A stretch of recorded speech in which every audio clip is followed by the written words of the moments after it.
Hi there, I'm Brittany. I'm the owner of Out of the Woods Design. Today I'm going to show you how to paint your pillowcase or your tote bag. So they're pretty much the same process, so I figured I would just make one video for both of them. I've chosen to do a pillowcase today just because they're not really an extra step, but I like to show you where to position the zipper just to make it look better when you're sitting it on your couch or your bed. So we'll go over everything it comes with first. So obviously it'll come with your pillowcase, so black or white, depending what you've selected, your stencil, your selected paint colors, and your painting sponges. So some things that you might want to grab from home just to make sure you have on hand to make it a little easier. Definitely some kind of card. So I've chosen just like a rewards card. I chose it because it's a little bit more rigid, but you can use like a credit card, a bank card, that kind of thing. And some toothpicks if you have them on hand. If not a big deal. And a tape measure. All right, so we will get started. So your first step, obviously take your pillowcase out of your bag. I just painted another sign, so I will mention make sure your hands are clean if you have a white pillowcase because you don't want to get anything on there. So open that up. So it comes with a little pillow care card. So hand wash only, lay flat to dry, light iron as needed. So I will say you might want to iron this before you get started just because it's been folded for so long. There's going to be a crease in it. So you can see that there. I'm, for the sake of the video, not going to iron it because I'm not going to make you watch me do that. So hand wash, I have put these in the washer. Full disclosure, it could, could shrink it or could do, damage to it. Mine have been fine washing them. Also, one thing I will mention, when you're done painting it, I would throw it in the dryer just to heat set it. So you want to heat set the paint before you wash it. Again, I haven't done it, but that is what I will recommend just to be 100% safe. So when you are painting your pillowcase, this is what I was talking about with the zipper. I like to make sure that my zipper is at the bottom just because it sits nicer on your couch or your bed. So you can see there the crease, and that's why I would say to iron it. But like I said, for the sake of the video, I'm not going to do that. So I'm going to turn it around because I want you to be able to see what the stencil says rather than me. So I'm going to put my zipper at the top technically, but at the bottom of the stencil. So you want to get it all lined up. So you can use your tape measure for this. I kind of eyeball it, but I will show you how to use the tape measure just for the sake of the video. So you can measure from the side to the stencil. So 3 inches. 3 inches there, 3.5, 2.5. So I'm going to want to move it down. Now, actually, when I'm painting a pillow, I like to put the stencil a little bit closer to the top, just because of the way it sits with the pillow inside. Sometimes it's easier to read if it's a little bit closer to the top. So I actually might keep it where it was. So 3.5 and 2.5. Perfect.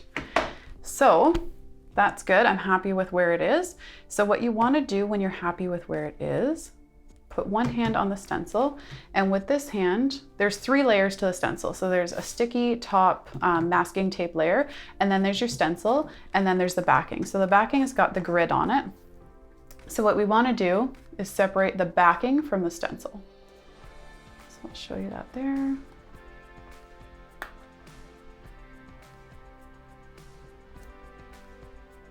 There we go. So the stencil is going to be a blue, and then the backing is white. So what you want to do is tuck the backing underneath and tack it down, all making sure that it doesn't move. Perfect. So then what we want to do is flip that right over. And that little piece you folded under, we're going to pull that up and remove the stencil's backing. Perfect. So when you're removing it, you want to make sure that none of the centers got stuck on here, or the stencil wasn't stuck and you were going to rip the stencil. So that's why I like to do the flip, so you can see everything that's happening as you're removing the backing. So now very carefully, We're gonna lay that down, and this is where that card comes in handy. So the way I do it is I start from corner and go to corner. And this is when, so if you didn't iron, you wanna make sure that you're not gonna get a big crease under your stencil. There we go, so corner to corner. And then I start from the center that I've just pushed down and work my way out.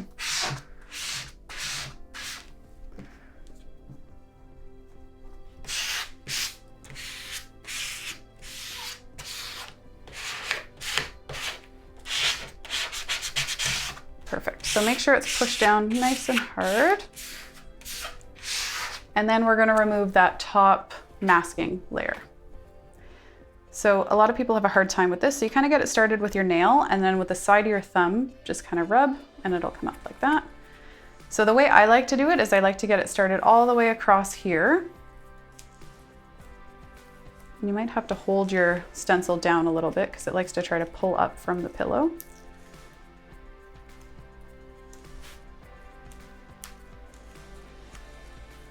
Perfect. So once you've got it started all the way across, you just work your way down, holding your stencil down. And this might be a good spot to use the card as well. So I'll show you in just a sec here. If when you're pulling the masking tape off, the stencil's pulling up a little bit, you can just grab the card to try to hold the stencil down a bit as you're pulling.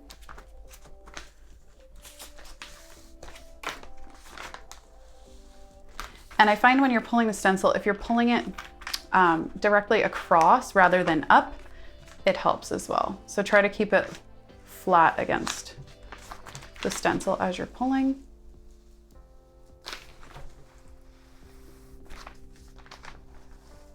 Perfect. So try not to crumple this masking tape as you go, because I'm going to show you what you can do to help protect yourself from painting outside the stencil.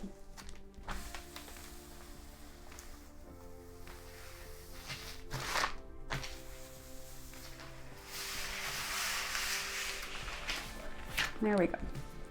So you can see here and here, it's a little bit close to the edge. So what I'm gonna do is I'm actually just gonna rip a piece of this off.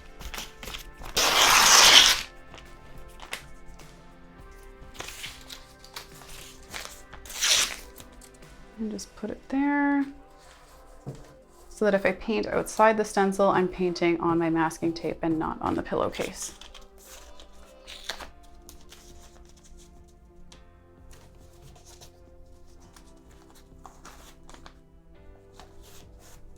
There we go.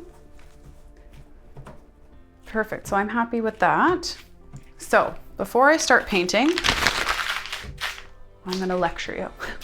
So the most important thing, oh, actually, before I get started, the backing that you took off, you're gonna wanna put that inside the pillowcase. So that will help protect it in case the paint goes through the first layer, so you're not painting on the back layer. So just put that in behind your stencil. Perfect. There we go. Okay, back to our lecture. So you're painting on material, so it's not a flat, smooth surface like our signs are. So if you're painting too heavy, it will bleed. So yeah, follow the technique that I give you and you'll be totally fine.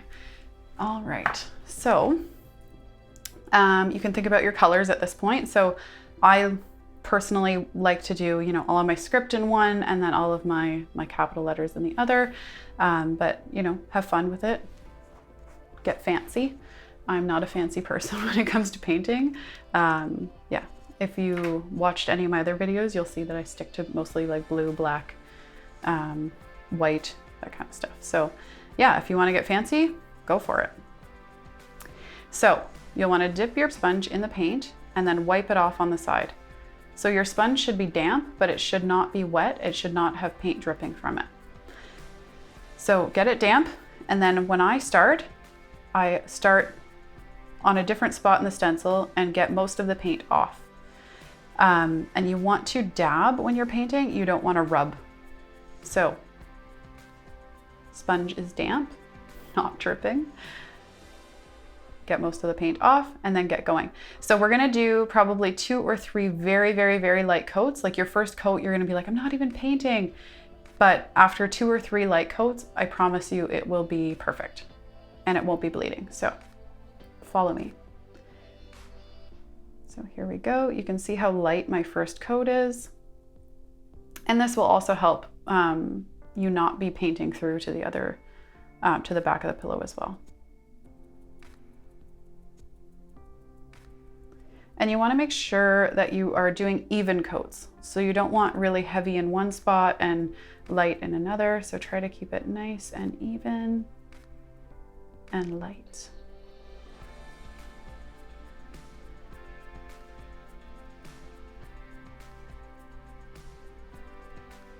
Perfect. So for me, when I'm painting, by the time I get to the bottom, I can go straight back up. Yeah, if you're painting thin enough, then it should be almost dry by the time you get back. But if you're doing this at home with your friends, with a glass of wine, whatever, and you want to take your time, by all means, have a little glass of wine in between. For the sake of the video and being fast and making you not watch me forever, I will just go straight back to painting. And you also want to think too, when you're painting, about your colors. So if I were doing a black pillowcase, obviously I wouldn't do like a navy on it or a dark brown. So you want to do contrasting colors. So when I'm doing white, I'll do dark colors. When I'm doing black or dark brown, I'll do light colors.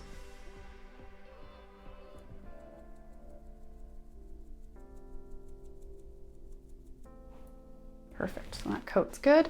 So you can see how thin that is. I don't really wanna, you can see how thin that is. So obviously I wouldn't stop there. I would wanna do more coats, but we'll move on to the other color and then we'll do more coats.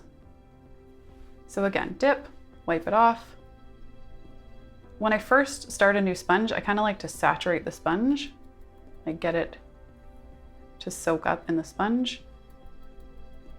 But again, get most of the paint off so it's just damp, it's not wet. There we go.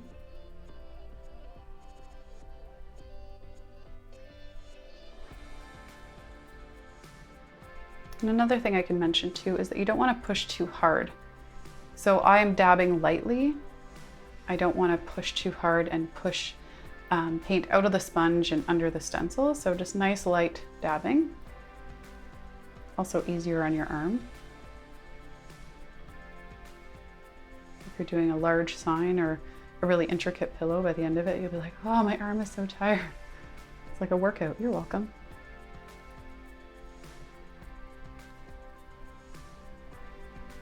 Okay, so first coat almost done. Once we're done the first coat, I will speed it up for the second and third coat just for time's sake, so you don't have to sit there and watch me dabbing. I'm just going to show you here how thin that is. So you can see it's a nice thin layer. And again, obviously I wouldn't stop there. I generally, when I'm painting pillows, I will do 2 coats, but for the sake of the video, I'll do 3, but I'll show you after the second coat what it looks like. So I find when I'm doing it, if I do 2 coats, it kind of looks like screen printing, so it still looks handmade. If you do 3 coats, it looks more solid and looks more like a product you'd buy in a store. So it kind of depends on the look you're going for. All right, so for the sake of the video, we're gonna speed it up just so you don't have to watch me this whole time, and we will come back after the second coat and show you what that looks like, and you can decide kind of if you want to stop there, but I will do 3 coats. All right, so here we go, we'll speed it up.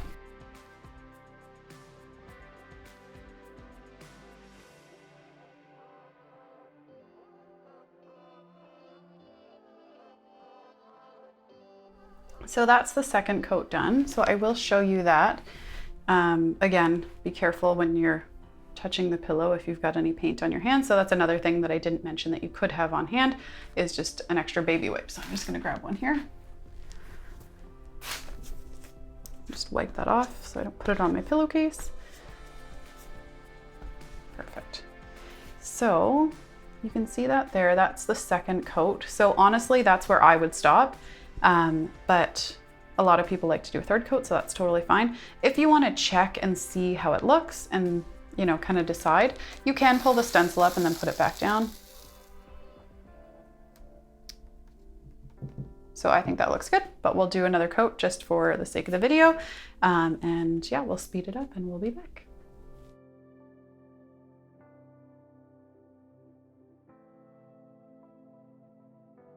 When you're done painting, you'll want to kind of look and make sure that you didn't miss any spots, that everything looks nice and even. And then if you're happy with it, we can go ahead and remove the stencil. So again, if you're at home, take your time, have a drink, relax. Wait until it's nice and dry, because when you're removing a stencil on pillow, if you drop it and get paint on the material, it's very hard to get it off. If you're doing a sign, signs are pretty forgiving, material is not forgiving. So let it dry 100% and yeah, be comfortable when you're taking it off. For the sake of video, I'm not gonna wait. I'm just gonna hope and pray that I don't drop it on the pillow. I like to kind of get it all going all the way across when I'm removing, especially if it's still wet.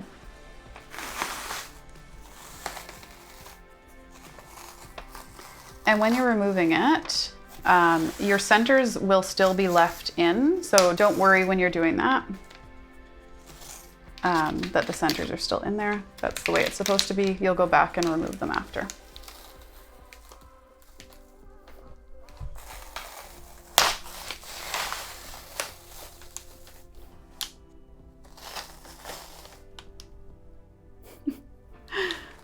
I'm so scared.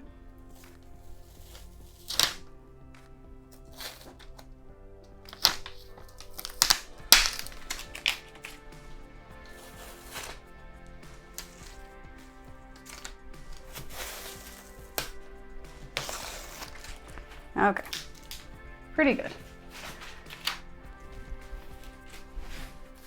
And again, I'm gonna wipe my hands, make sure I don't have paint on them. Good. So like I said, your centers are still gonna be in there. So this is where that toothpick comes in handy. Honestly, if your sign's dry or your pillow is dry, you can just kind of grab and pull it up. So not a big deal. I'm gonna use my handy dandy tweezers just so I don't get any of the wet paint on the case.